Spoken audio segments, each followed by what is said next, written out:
क्या आप जानते हैं कि राधा रानी और श्री कृष्ण का अंतिम मिलन कितना रहस्यमयी और चौंका देने वाला था।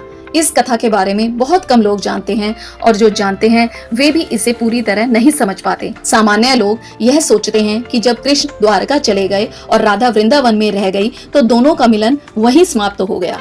लेकिन सच्चाई यह है कि उनका प्रेम सांसारिक नहीं था, बल्कि आत्मा और परमात्मा का मिलन था। जब राधा रानी के जीवन का अंतिम समय आया तो उन्होंने एकांत की ओर रुख किया।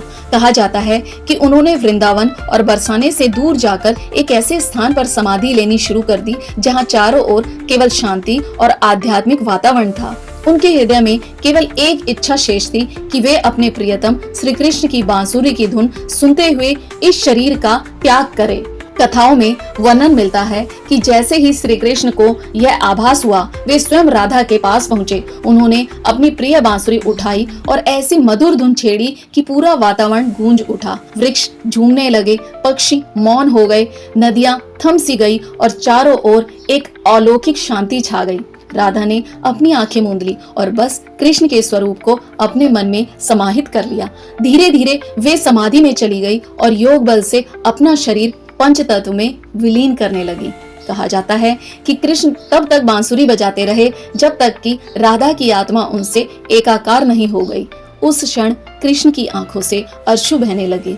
यह दृश्य केवल प्रेम का प्रतीक नहीं था, बल्कि इस बात का प्रमाण था कि राधा और कृष्ण का मिलन कभी समाप्त नहीं हुआ। मृत्यु भी उन्हें अलग नहीं कर सकी। एक और रहस्य यह है कि कई परंपराओं में यह माना जाता है कि राधा ने श्री कृष्ण से पहले देह त्यागा और कृष्ण ने बाद में। लेकिन दूसरी मान्यताओं में कहा जाता है कि राधा ने अपने अंतिम समय में कृष्ण को बुलाया और कृष्ण ने उनकी इच्छा पूरी की और फिर दोनों का अंतिम मिलन हुआ। चाहे जो भी कथा सत्य हो, लेकिन दोनों में यही बात सामने आती है कि राधा और कृष्ण कभी अलग नहीं थे। उनका प्रेम इस दुनिया से परे था और रहेगा। कुछ कथाओं में यहाँ तक कहा गया कि जब राधा ने प्राण त्यागे तो द्वारका में बैठे श्री कृष्ण को बिना किसी समाचार के आभास हो गया। उनकी आंखों से आंसू अपने आप बहने लगे और वे मौन हो गए।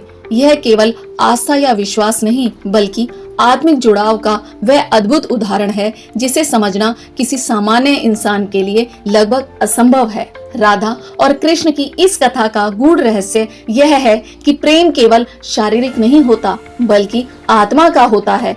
शरीर तो नश्वर है, लेकिन आत्मा का मिलन अमर होता है। राधा और कृष्ण हमें यही सिखाते हैं कि सच्चा प्रेम कभी मरता नहीं, वह जन्म जन्मांतर तक अमर रहता है। इसलिए कहा जाता है कि जहाँ भी कृष्ण का नाम लिया जाता है, वहाँ राधा का नाम स्वतः जुड़ जाता है। यह कथा हमें यह भी बताती है कि समर्पण का वास्तविक अर्थ क्या है। राधा ने अपने अंतिम क्षणों में भी केवल कृष्ण की इच्छा और उनकी बांसुरी की धुन को ही चुना। यह केवल प्रेम नहीं था, बल्कि यह पूर्ण आत्मसमर्पण था।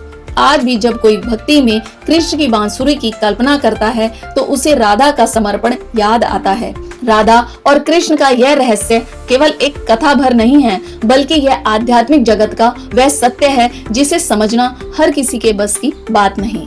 यह कथा हमें यह याद दिलाती है कि प्रेम और भक्ति का संबंध एक दूसरे से कितना गहरा है। राधा भक्ति का प्रतीक है और कृष्ण उस भक्ति का फल है। दोनों एक दूसरे के बिना अधूरे हैं। दोस्तों, यह भी राधा रानी और श्री कृष्ण के अंतिम मिलन की अनकही कथा, एक ऐसा चौंका देने वाला रहस्य जिसे सुनकर हर कोई भावुक हो जाता है।